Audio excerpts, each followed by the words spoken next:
My mother flew into a rage and literally ripped my engagement ring right off my finger. The physical pain was one thing, but the betrayal was so much worse. I'll never forget the sound my finger made when it popped out of the socket. This is the story of how that one violent moment finally gave me the courage to cut her out of my life for good. To really get why this happened, you have to understand the pressure that had been building for my entire life.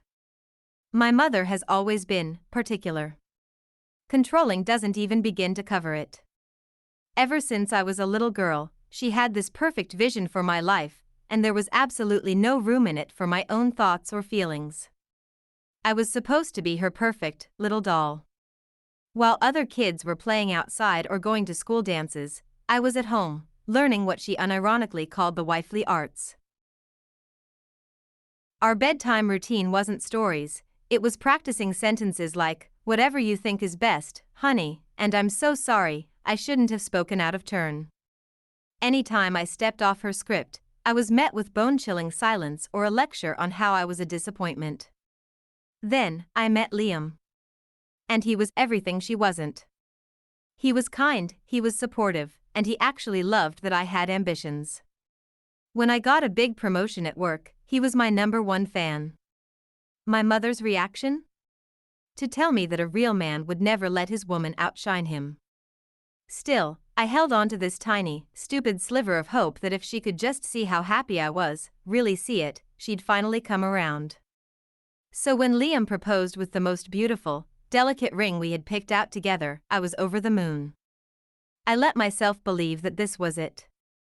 This would be the good news that finally fixed everything between us.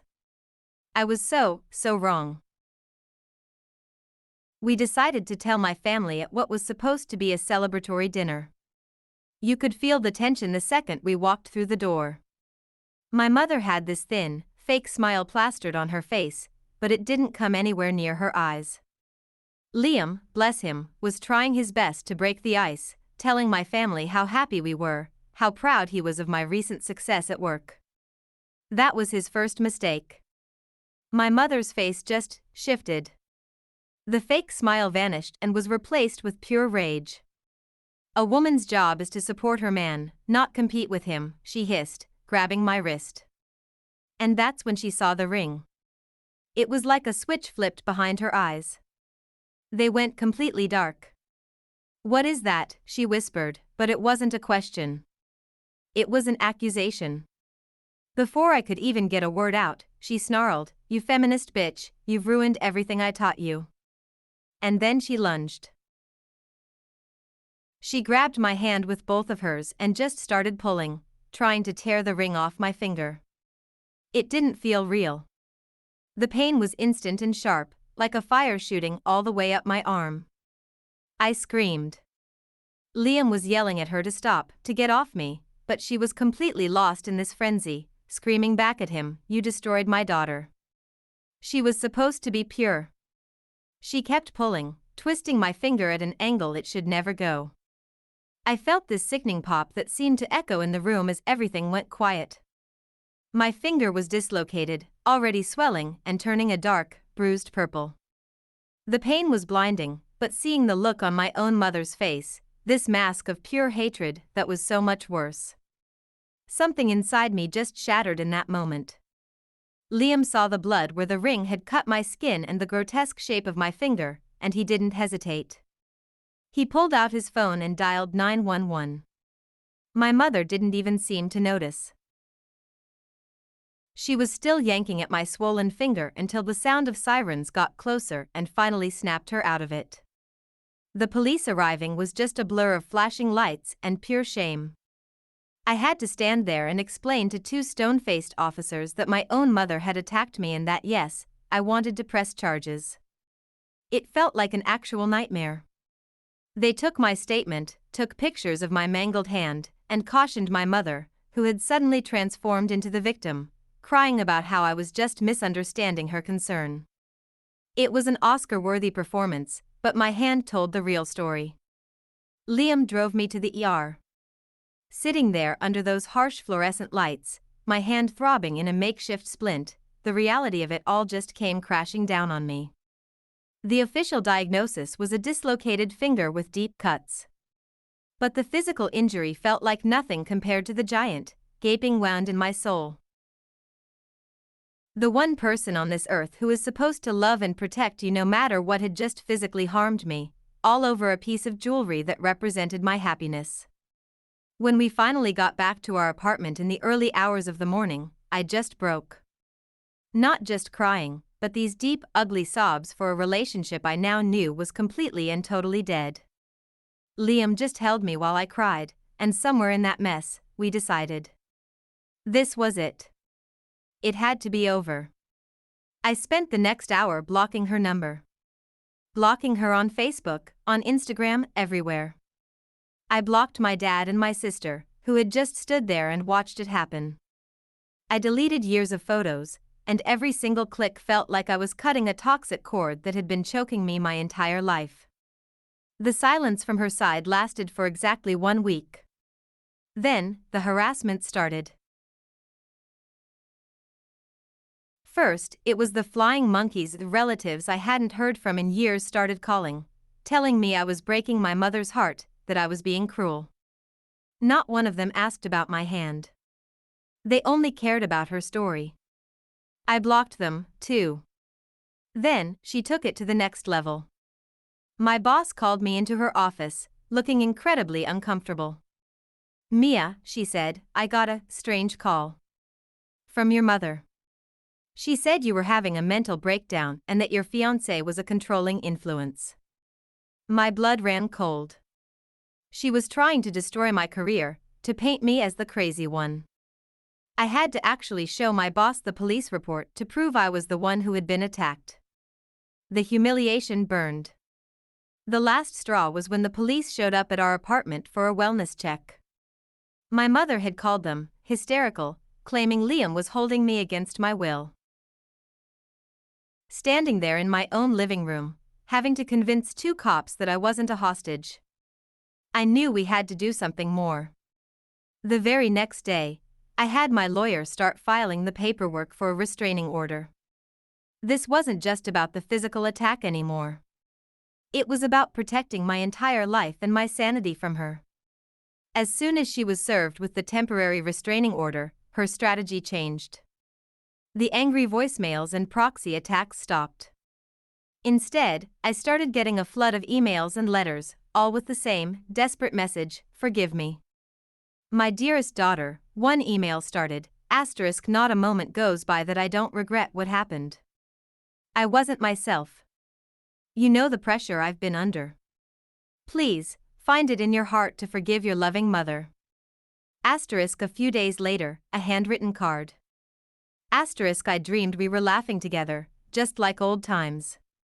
I woke up crying. I can't eat. I can't sleep. You have to know I love you more than life itself. This is all just a terrible misunderstanding.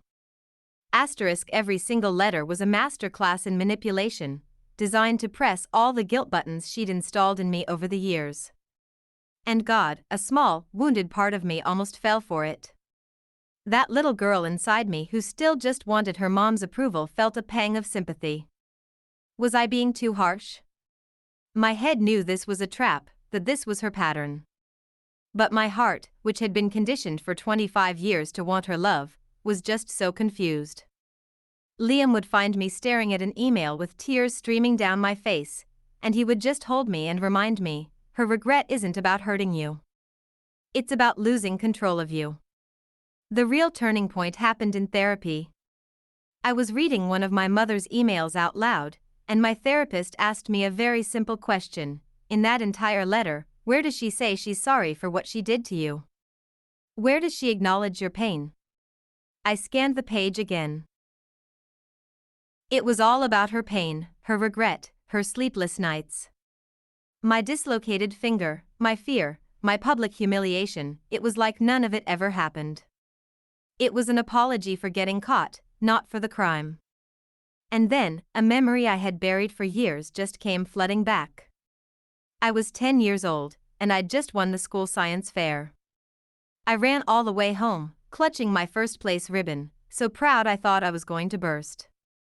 I showed it to my mother, and she just looked at the ribbon, then at me, and said, "That's nice, dear.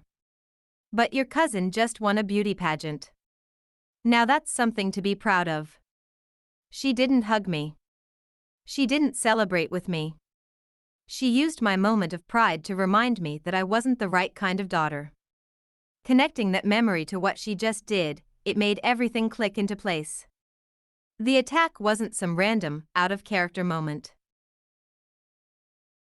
It was the grand finale of a lifetime spent trying to control me and crush me into a shape I didn't fit. Violence was just the last tool she had left when her words stopped working. The choice became so clear. This wasn't about forgiving one horrible act. It was about choosing to finally end a lifelong cycle of abuse. I'm not going to answer her letters. I'm not dropping the restraining order. And I'm not ready to forgive her. I have to accept that I might never be. People throw the word forgiveness around a lot, but sometimes, peace is more important. And my peace exists in a world without her chaos. I still feel grief. I grieve for the mother I desperately wish I had. But for the first time in my entire life, I also feel calm. My home is my safe space, not a war zone. My relationship with Liam is built on joy and respect, not fear and obligation. We're planning our wedding again, and this time, there are no shadows, no walking on eggshells. It's just ours. Deciding to cut a parent out of your life is the hardest thing you can possibly do. But sharing DNA is not a blank check for abuse. It doesn't give anyone the right to hurt you, to tear you down, or to literally try and rip your happiness away from you. I chose my future. I chose my partner. I chose me. And I am finally free. What would you have done if you were in my shoes? Have you ever had to make a heartbreaking choice to protect your own peace? I'd love to hear about it in the comments. Reading your stories reminds me that none of us are alone in this. If this story meant something to you, please consider liking and subscribing for more stories about navigating tough relationships and finding your way back to yourself. And remember, taking care of your mental health isn't selfish, it's survival. Thank you so much for listening.